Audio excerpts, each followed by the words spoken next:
Бисмилля, алхамдулиллах, ассалату вассаляму аля расулиллах.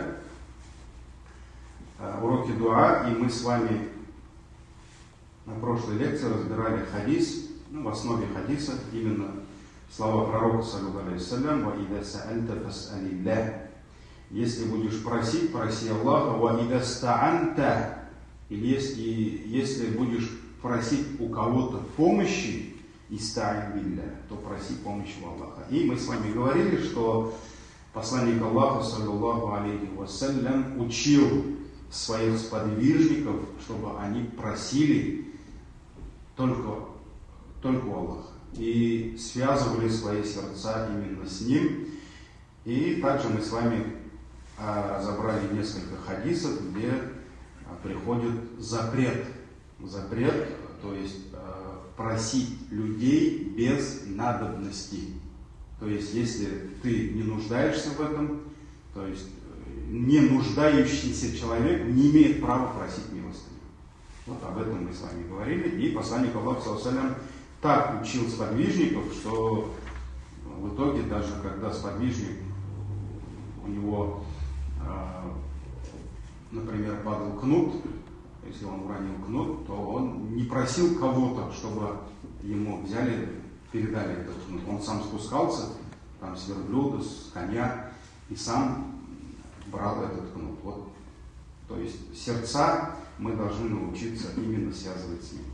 Сегодня наша тема, один из правил дуа, адам исти'аджаль иджаба. То есть во время дуа ни в коем случае нельзя торопить ответ.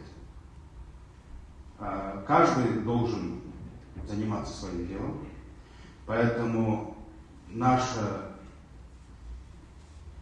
обязанность, мы должны вызывать Аллаха. Мы должны просить у Аллаха. И мы не должны учить Аллаха, как принимать и когда принимать наши дуа.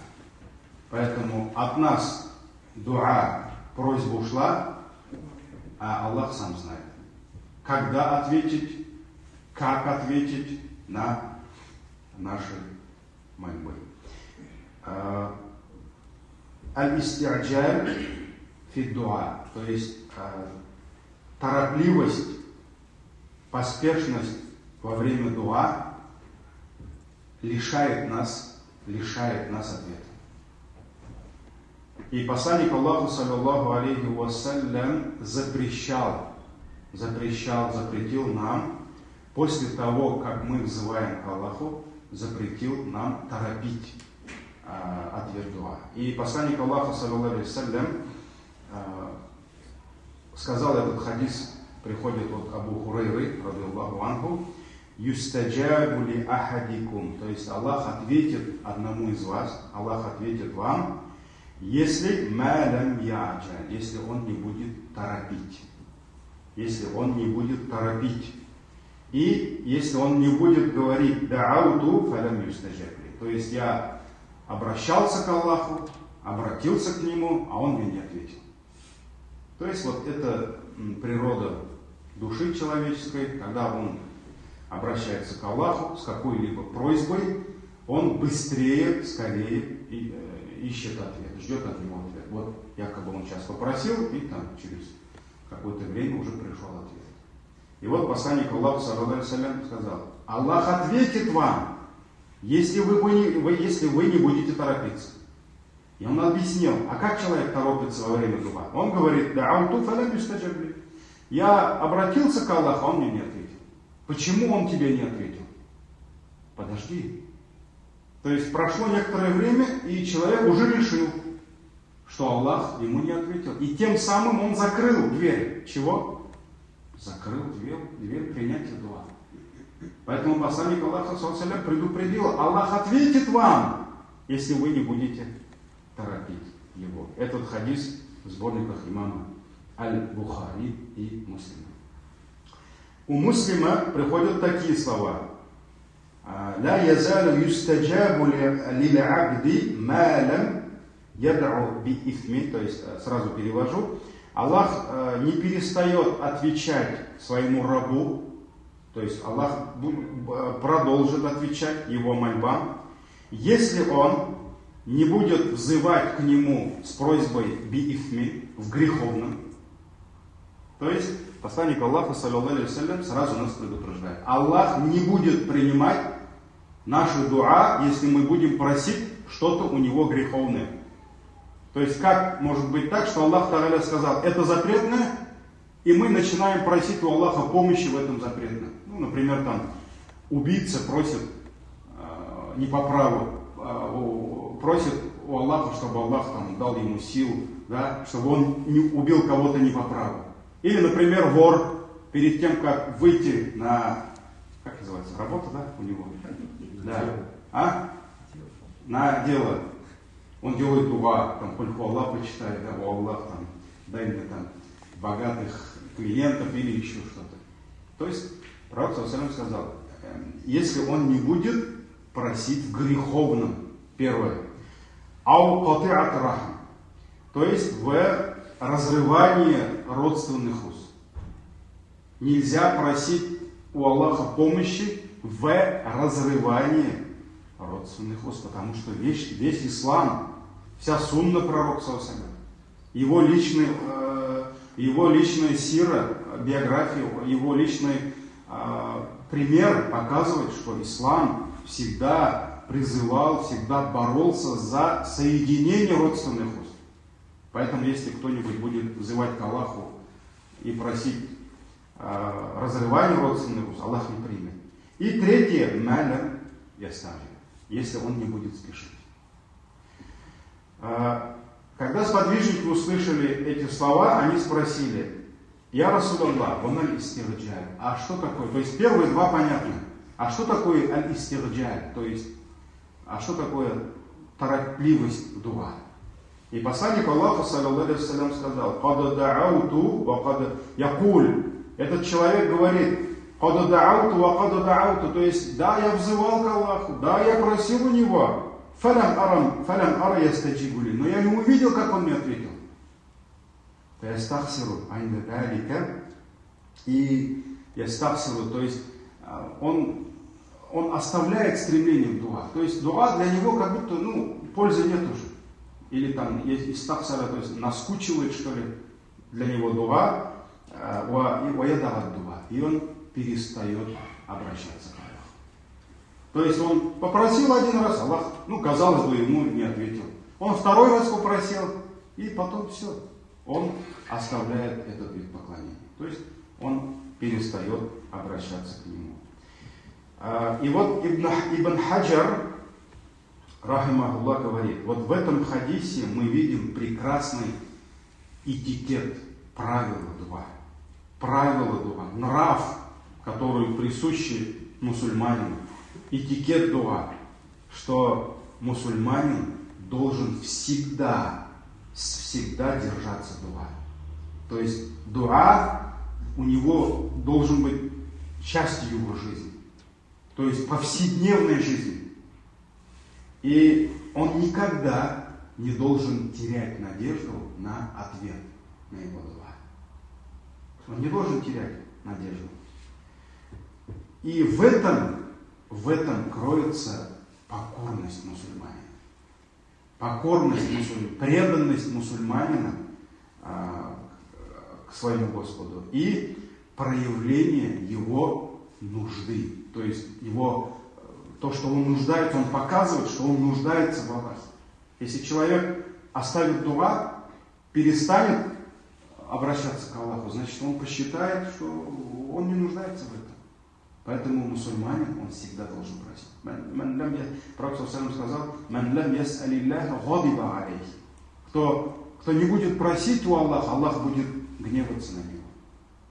Потому что Аллах увидит, что человек не проявляет свою нужду перед ним. То есть он показывает, что он и без него может прожить. И вот здесь очень важный момент. Посмотрите, человек обратился к Аллаху. И, казалось бы, прошло некоторое время, ответ не пришел. Ответа нет. Хотя, давайте немножко уйдем от темы, хотя есть хадисы, об этом мы с вами говорили и еще будем говорить, иншаллах. Аллах может ответить на наши мольбы несколькими вариантами. То есть даже в хадисе говорится, Аллах может сразу ответить нам, Аллах может отсрочить, потому что Аллах лучше знает. Ты что-то попросил, вот сейчас хочешь что-то, да, и стремишься к этому, ну, может быть, создаешь причины, делаешь, и потом просишь у Аллаха, и хочешь, чтобы Аллах тебе сейчас ответил. Но Аллах знает, что сейчас в этом нет для тебя блага. Поэтому человек, который просит у Аллаха, а потом еще хочет получить Аллаха, да, показать ему, что вот мне вот сейчас это надо, это преступление перед Аллахом. Поэтому, если ты его раб, если ты проявляешь свою покорность перед ним и показываешь, что ты нуждаешься в нем, все, попроси и оставь. Аллах сам тебе ответит. Поэтому здесь две проблемы. Первое, мы лишаемся ответа. Это проблема, нет? Проблема. Потому что мы взываем к Аллаху искренне, что-то от Него ждем, надеемся на Него, но из-за нашей торопливости мы лишаемся ответа. Это первая проблема. Вторая проблема намного хуже. Чем лишиться ответа? Какая вторая проблема? Мы лишаемся дуа. Это намного хуже, поймите. Поэтому праведные предшественники, они говорили, для нас лишиться ответа на наши дуа намного легче, чем лишиться самого поклонения дуа. Пророк сказал, «Фададауту», и он говорит, я обратился к Аллаху, но не увидел, чтобы Аллах мне ответил, «Уаядаут дуа», и он оставил дуа. То есть, получается, он лишился не только ответа, он лишился самого поклонения. А это намного хуже. Если Аллах лишит кого-либо из нас этого поклонения, значит, у нас большая проблема.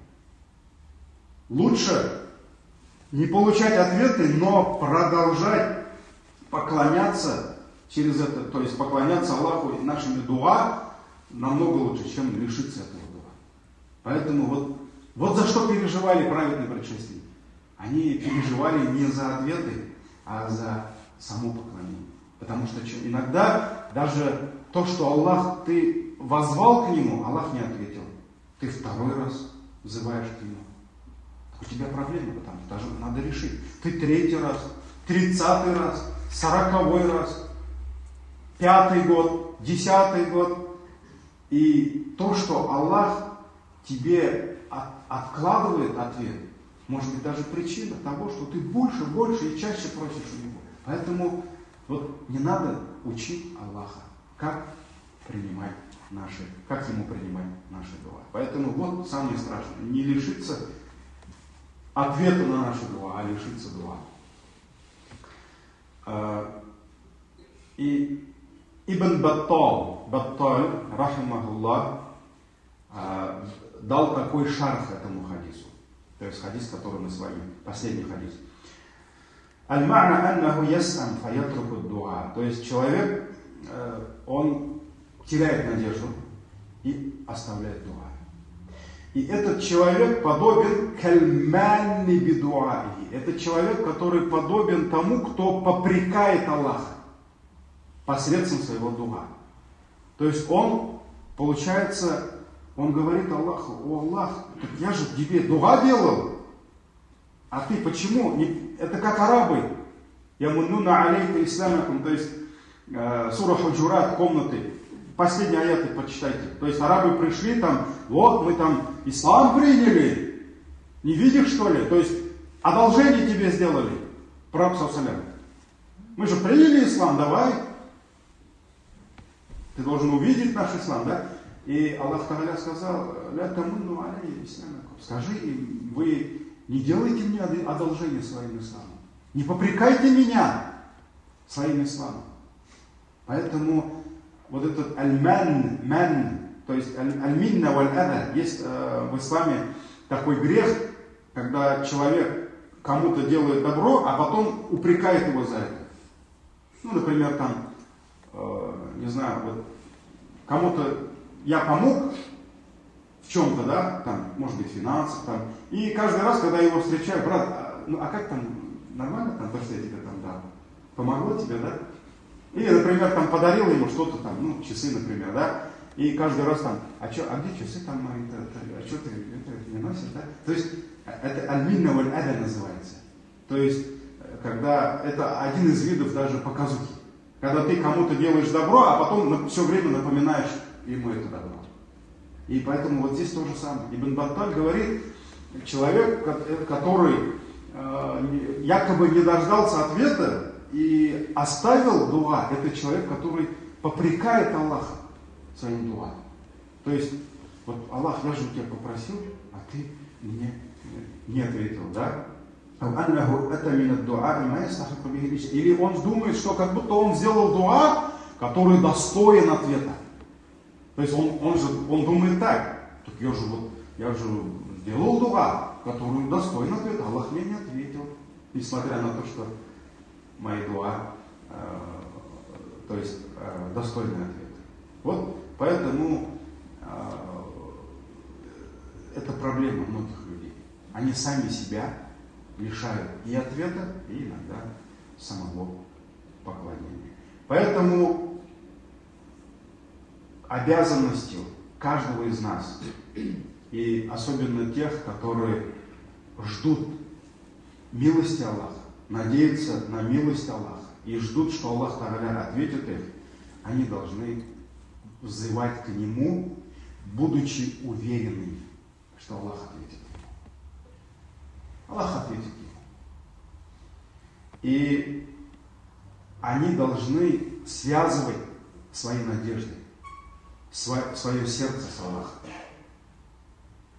И Ибн Раджаб, рахимахуллах, говорит, «Вамин а'адами шараити дуа», то есть одно из величайших правил, условий дуа, во время дуа твое сердце должно присутствовать.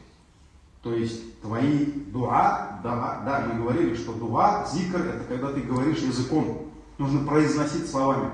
Просто поднимать руку и просто думать о чем-то, это не дуа, это не зикр. Условие зикра, дуа, ты должен просить, говорить, произносить, шепотом, так ведь? Или слух. И вот твое сердце здесь должно быть здесь, оно присутствует в твоих словах. То есть ты не просто что-то там выучил, какие-то слова, и на автомате там их говоришь. Нет, это не дуа. Здесь уже ты, получается, нарушаешь условия дуа. И твое сердце должно быть, и у тебя должна быть надежда. Ты должен надеяться на милость Аллаха, на Его помощь. И вот здесь Ибн Раджаб приводит хадис, который мы находим в сборниках хадиса имама Тирмизи от Абу Хурайра, радиллаху анху, что посланник Аллаха, саллаллаху алейхи вассалям, сказал: «Уд'у Аллаха», то есть зовите Аллаха, взывайте к Нему, делайте дуа, «Ва антум мукинуна биль иджаба», и вы должны быть убеждены в ответе на это дуа. То есть у вас должна быть убежденность твердая, что Аллах вам ответит. فَإِنَّ اللَّهَ لَا يَقْبَلُ دُعَاءً مِنْ قَلْبٍ غَافِلٍ لَا, ибо Аллах не принимает дуа, который исходит из беспечного сердца, пренебрежительного сердца. То есть нету в сердце соответствующей надежды, стремления, убежденности нет. Аллах не примет эти дуа. Аллах не примет эти дуа. И как Ибн Каим объясняет, что мы видим три причины, когда Аллах Тааля может не принять наши дуа, и одна из причин, он сравнивает это с луком и стрелой. То есть человек ставит стрелу на лук, но он не натягивает его, то есть он его слабо натягивает. И эта стрела через несколько метров, она падает. И не достигает чего? Цели. Многие дуа, они подобны этим стрелам. Нет там упорности, нет там стремления, нет там настойчивости. Этого нет. Как раз сейчас вот про настойчивость мы с вами еще поговорим. Это вещь, которая связана с нашим единобожием. Это вещь, которая связана с нашим иманом, с нашим убеждением. Поэтому, вот, то есть Аллах не принимает такие дуа. И другой хадис, который передал нам Абдуллах ибн Амр, что посланник Аллаха, саллаллаху алейхи вассалям, сказал: «Инна хадихи л-кулуба аугая». Воистину эти сердца являются сосудами. Сосуд, стакан, еще что-то, сосудами. «Фа-бa'духа ау'a мин бa'д». И некоторые из этих сосудов, они более вместительны, чем другие. То есть некоторые сердца, оно может вместить в себя больше искренности, больше надежды, больше любви, больше страха. Не все сердца одинаковые. Где-то больше, где-то меньше, да? فَإِذَا سَأَلْتُمُ اللَّهَ فَاسْأَلُوهُ وَأَنْتُمْ مُوقِنُونَ بِالْإِجَابَةِ. Поэтому Пророк саллаллаху алейхи ва саллям, когда объяснил нам, что одни сердца более вместительны, чем другие, он сказал: и когда будете просить у Аллаха, просите, будучи убежденными в ответе. То есть вы должны, даже не должны сомневаться, что Аллах не примет вашу дуа. То есть Аллах примет дуа. فَإِنَّ اللَّهَ لَا يَسْتَجِيبُ لِعَبْدٍ دُعَاءٍ مِنْ ظَهْرِ قَلْبٍ غَافِلٍ. Ибо Аллах не принимает дуа, который исходит из сердца какого? Беспечного, пренебрежительного. То есть нету стремления в его дуа. То есть сердца там нет. Может быть, там красивые слова говорит, которые он уже заучил давно, да? Или может быть, он выучил просто те дуа, которые Пророк саллаллаху алейхи ва саллям, которым учил нас, или из Корана, те же «Раббана атина фид дунья». Сколько людей, которые много раз повторяют, а даже сами не понимают, что они говорят. Поэтому обязательно присутствие сердца. И посланник Аллаха, саллаллаху алейхи ва саллям, именно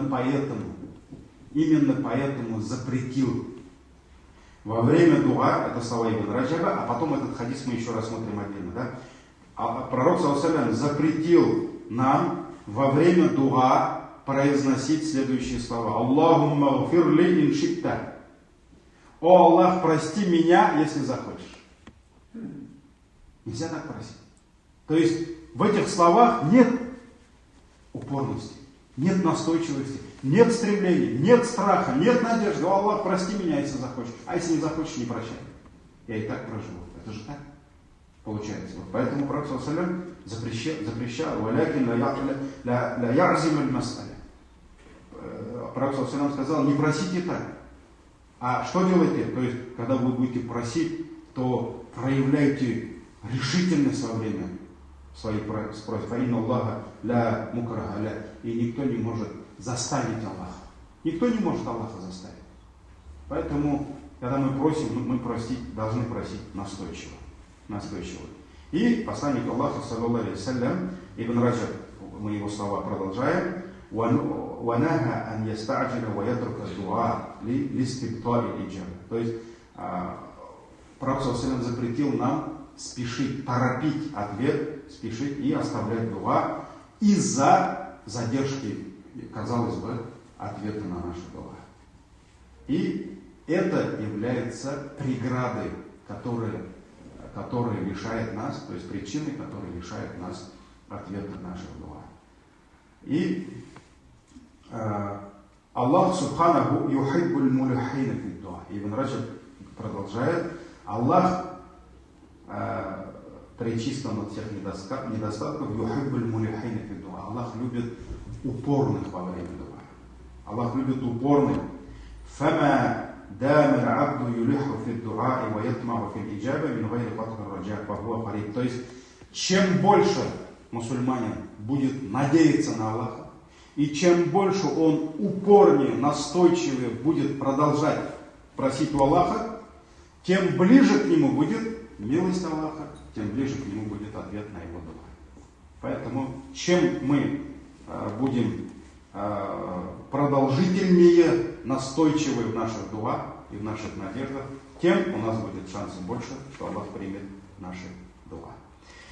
И давайте сейчас разберем, в чем же проблема тех, которые говорят: я Просил у Аллаха, просил, а он мне так и не ответил. И оставляет дуа. Мусульманин, который уверовал в своего Господа, он должен прекрасно понимать, что все дела, все его стремления, все, о чем он просит у Аллаха, да? Кто-то счастье просит, кто-то здоровье просит, кто-то, там, не знаю, удела просит халяльного, чтобы Аллах дал ему риск свой, да? Чтобы Аллах устроил ему жизнь, кто-то жениться хочет, кто-то замуж хочет, да? То есть все, о чем мы просим, все, о чем мы не просим, все, что происходит, все в руках Аллаха. Все в руках Всевышнего Аллаха. И все зависит от Его предопределения и от Его решения. Фамаша Аллаху кана камаша. И что пожелал Аллах, Он сбудется так, как Он пожелал.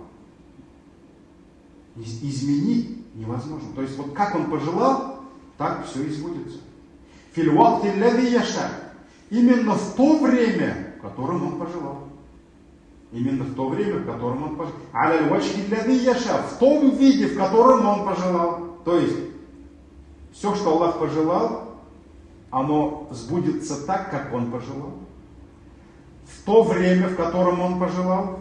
В том виде, в котором Он пожелал. Мин гайри зиядатин валя нуксан. Без каких-либо там прибавлений и без каких-либо убавлений. Валя такаддумин, валя таахурин. Без каких-либо, то есть таахур это без каких-либо откладываний или же до определенного времени. Ничто не может. То есть без каких-либо поспешностей, то есть никто не может ни отсрочить, ни сделать пораньше.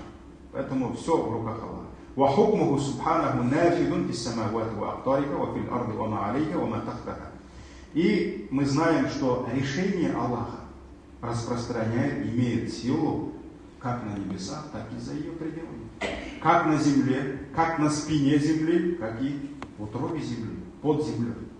وما تحتها وفي البحار والجو. И решение Аллаха распространяется, имеет свою силу как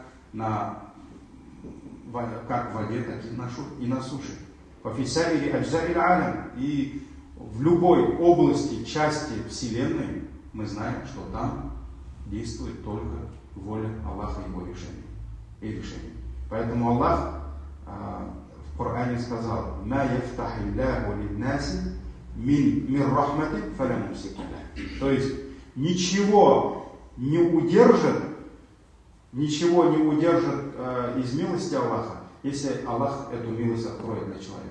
То есть, если Аллах откроет кому-либо из своей милости, то ничто не может удержать эту милость. И мы с вами говорили: Аллахумма ля мани ва лима а'тайта. Аллах никто не может лишить того, кому ты дал. Так ведь? Поэтому Аллах сказал, ничто, если Аллах открыл для людей что-либо из своей милости, то ничто не может удержать это. Ва ма юмсику. А что Аллах удерживает, да? Фаля мурсиля лаху мин ба'ди. И после этого удержания, после Аллаха, никто не может не спасать им это. Если Аллах решил удержать чей-либо риск, то даже если весь мир захочет дать тебе этот риск, то ты ничего не получишь. Поэтому это сура Фатир, то есть Творец, второй аят. Ахата бикулли шайин алим. Аллах объемлет все, абсолютно все своим знанием. Ничто за пределами знаний существовать не может. Аллах знает абсолютно все. Ва ахса кулли шайин адада. Аллах знает количество всех своих творений. Ва васса кулли шайин рахматан ва хикма. И Аллах объемлет абсолютно все своей милостью и мудростью. Лахуль хальк. Ему принадлежит что? Творение. Аллах только Творец. Валяхуль амр. И Аллах только управляет всем. Валяхуль мульк. Ему принадлежит все царство. Валяхуль хам. И вся хвала принадлежит ему. Валяхуль дунья. Валяхуль ахира. Дунья в руках Аллаха. Вечная жизнь, ад, рай, судный день, вечная жизнь. Все в руках Аллаха. وَلَهُ النِّعْمَةُ وَالْفَضْلُ. И все дары, все блага и вся милость принадлежит Аллаху. وَلَهُ الثَّنَاءُ الْحَسَنُ. И Ему принадлежат все восславления. И сила и мощь Аллаха объемлет абсолютно все. Яс'алюху, Всевышний в Коране сказал, сурат Ар-Рахман, Яс'алюху ман фис самавати валь ард. То есть, и спрашивают у него все, кто на небесах, и все, кто на земле. Кулля яумин хуа фи ша'ан. И каждый день он заделал, то есть всегда. Поэтому нет такого греха, который ему тяжело простить. То есть нет такого греха. То есть Аллах Тааля прощающий. Валя хаджатун яс'алюха ан ю'тиха. И нет такой просьбы рабов, которую ему тяжело выполнить. То есть мы сейчас о чем говорим? То есть наши сердца, которые уверовали во все это, они должны понимать, что когда мы у Аллаха просим что-либо, только Аллах может нам это дать. И это все только в руках Аллаха. И если Аллах где-то откладывает ответ, это не потому, что ему тяжело это сделать. Нет, это мы, рабы, можем что-то недокупить, что-то недоделать, там, когда супруга просит, дети просят, да, потому что у нас пока там финансовых возможностей нет, физических возможностей, времени не хватает, да. Но мы должны понимать, что ни одна просьба не может быть сложной для Всевышнего Аллаха. Ты попросил, через секунду Аллах может тебе это дать. Через мгновение, да, Аллах тебе может это дать. Поэтому это не трудно для Всевышнего Аллаха. لو أن أهل سماواته وأهل أرضه, если все жители небес, его небес и его земли, люди, а рядом станут джинны, все живые и все мертвые, если Аллах Тааля всех их воскресит, да? Все маленькие создания, все большие создания, все, если они все соберутся на одном месте, и если все они начнут просить у Аллаха все, что они хотят, если Аллах каждому всем им даст, то это никак не убавит его ни силы, ни мощи, ни имущества. Поэтому для Аллаха ничего не стоит ответить на твои мольбы. Но почему-то Аллах не отвечает. Значит, это есть мудрость. Но не потому, что это ему сложно. Сура Ясин, 82 аят. Иннама амруху, то есть, если Аллах что-либо пожелает, или арода шай'ан, айякуль лаху кун фаякун. Он скажет этому будь, и оно будет. Это сила и мощь Аллаха. Это качество Аллаха. Если Аллах что-либо пожелает, Он просто скажет будет, и оно будет. Поэтому вот это есть наша мать. Это есть наша связь наших сердец с Аллахом. Это есть наша богобоязненность. Поэтому человек, который пришел к Аллаху и просит у него что-то, он должен понимать, что это может ему дать только Аллах. Если Аллах ему этого не даст, то он не найдет другого, который мог бы ему это дать, решить эту проблему, спасти его от этой беды. Поэтому мы должны понимать, когда мы пришли к этому крыльцу, мы должны понимать, что другого крыльца для нас нет. Если мы стучимся в эту дверь, мы должны стучаться так, что других дверей для нас не будет. Других дверей для нас не будет. Вот мы с Алимджан Хазратом вдвоем сидим. Иногда я закрываюсь, чтобы книгу почитать, вагаз. Они стучатся, меня нет. Они идут к Салимджану стучаться. Если его не будет, они в третью дверь стучатся. Это мы рабы. С нами всегда есть возможность. Этого не нашел, второго найдешь, третьего найдешь. Так ли? На этой не женился, на другой женишься. А когда ты ведешь к дверям Аллаха, ты должен понимать, других дверей не будет. Ты должен сделать все, чтобы эта дверь открылась. А здесь уже нужна упорность, настойчивость. И вот здесь давайте мы вернемся к этому хадису. И человек, который не проявит настойчивость, упорность, то есть получается, он в нем есть мысли, что он, может быть, не нуждается в этом. Что не обязательно, чтобы Аллах принял эту дуа.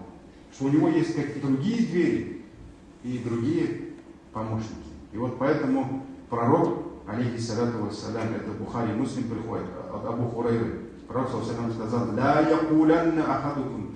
Пусть никогда ни один из вас не скажет во время дуа: «Аллахумма гафирли иншит». Аллах, прости меня, если захочешь. «Аллахумма архамни иншит». Аллах, прояви ко мне милость, если захочешь. Если захочешь. То есть это что получается? Это получается, что если ты не простишь меня, так другие простят. Или я непрощенный буду жить. Или, Аллах, если ты свою милость не проявишь, то другие проявят. Это уже проблема в имане человека, сердце человека. Поэтому Пророк сказал: не говорите так. А что делайте? То есть проявляйте устойчивость. Возвеличивайте свое стремление. То есть увеличивайте свое стремление. Стремитесь. И нет такого из ваших просьб, чтобы Аллах что-то посчитал для себя трудным или там слишком большим. Как бедуин сказал же Пророк саллаллаху алейхи ва саллям: «О Аллах, прости меня и прости пророка и больше никого». Да? И Пророк саллаллаху алейхи ва саллям сказал, то есть Аллах больше. То есть ты сократил, уменьшил что-то великое. Поэтому милость Аллаха хватит всем. И в другом хадисе, этот хадис уже передает нам Анас ибн Малик, радиаллаху анху, Пророк саллаллаху алейхи ва саллям сказал: «Ида даа ахадукум», если кто-либо взывает к Аллаху, фальязиму фид дуа, то есть пусть он проявит решительность во время дуа.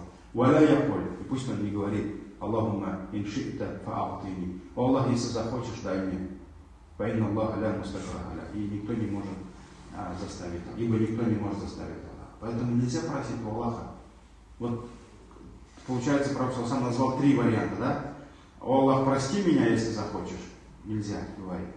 Потому что если ты меня не простишь, я и так проживу. Нет, и ты не проживешь без прощения Аллаха. Второе: «Аллахумма архамни иншитта». Не говори: «О Аллах, смилостивайся надо мной, если захочешь». А третье: вот «Аллахумма артини иншитта». Не говори: «О Аллах, дай мне, если захочешь».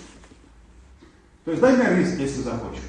Так если не захочешь, тогда не давай, что ли? Так ты погибнешь, если Аллах тебе риск не даст. Поэтому человек, который стучится в дверь Аллаха, он должен понимать, что если эту дверь не откроют, все, он погибнет. Он погибнет. И это есть наше вероубеждение, и это есть наше имя. Это есть наше имя. Поэтому хочу завершить свою лекцию другим хадисом. Это хадис Кудси, священный хадис, где Всевышний говорит: «Ана айнда дhanni абди би, ва ана ма'аху хина ядкурни». То есть я буду таким, каким раб будет думать обо мне. Ва ана ма'аху хина ядкурни. И я с ним, когда он поминает меня. Поэтому, дорогие братья, когда мы обращаемся к Аллаху, мы должны понимать, что у нас нет другого Творца, кроме Него. У нас нет другого божества истинного, кроме Него. Нет другого Раззака, кроме Него, то есть, который дает пропитание. Нет другого прощающего, кроме Него, который прощает нам грехи. Нет другого Спасителя, кроме Него. Когда мы просим у Аллаха шифа, мы не можем сказать: «О Аллах, исцели, если захочешь». Да? Если Аллах не исцелит, значит мы погибнем. Или там ребенка нашего не исцелит. То врач, хирург, там, профессор, он не может исцелить. Поэтому вот это есть наши сердца, и ни в коем случае нельзя торопить Аллаха. Обращайся к Аллаху. Продолжай просить у Него. И нужно стучаться в дверь Аллаха, пока Он не откроет. Вот даже по природе людей, да, когда кто-то не хочет, чтобы ему дверь открыли, он стучится так, чтобы его никто не слышал. А потом, если спросят, так ты стучался, нет? Да, я стучался, да? Но он стучался так, чтобы его не услышали. А когда человек хочет, чтобы его услышали, он будет стучаться, он будет еще стучаться, еще. Вот когда мы стучимся в двери небес и просим у Аллаха, чтобы Аллах открыл нам двери, мы должны быть настойчивы. И все больше и больше просить у Аллаха, и Аллах Та'аля милостивый, Он, иншаллах, примет нашу дуа. Субханак Аллаху ва бихамдик, ашхаду ан ла иляха илля анта, астагфирука ва атубу илейк. Джазакумуллаху хайр.